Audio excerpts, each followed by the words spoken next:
એક નાનકડી ગોટલી જમીનની અંદર વાયુ હોય ને કેટલો મોટો આંબો બને છે.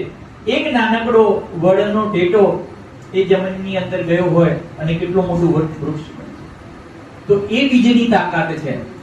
એ બીજને અંદર વાવી અને અભિસિંચિત કરો ને તો એ પુણ્યરૂપી મહાવૃક્ષની પ્રાપ્તિ.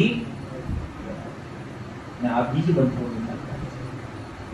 તો એ બીજ મંત્રથી અભિમંત્રિત કરેલું જળ તમારી ઉપર અને આજુબાજુની દરેક વસ્તુ ઉપર છાંટો. અંદરથી ફૂલ લઈ લો બા, હા ફૂલથી છાંટો, કાકા તમે બી લઈ લો, હા છાંટો દરેક વસ્તુ ઉપર.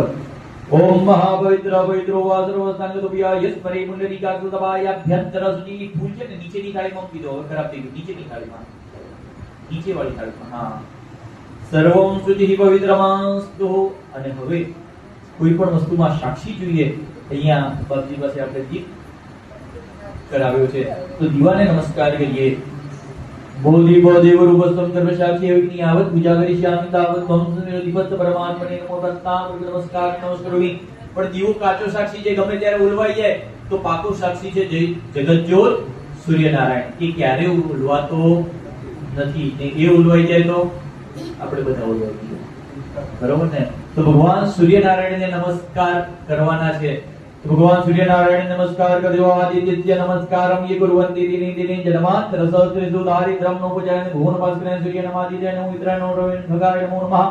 રત્ના પુરુષ નમસ્કારમ નમસ્કરોમિ. સંખસ્ત વિપ્રાય નમો નમઃ. ગણસ્ત ગરુડાય નમો નમઃ. અધગંગનપદિ ધ્યાયેતઃ. હવે સૌ પ્રથમ પૂજા ભગવાન ગજાનન ગણપતિ મહારાજની કરવાની છે. તો ગણપતિ મહારાજની આપણે પૂજા કરીશું.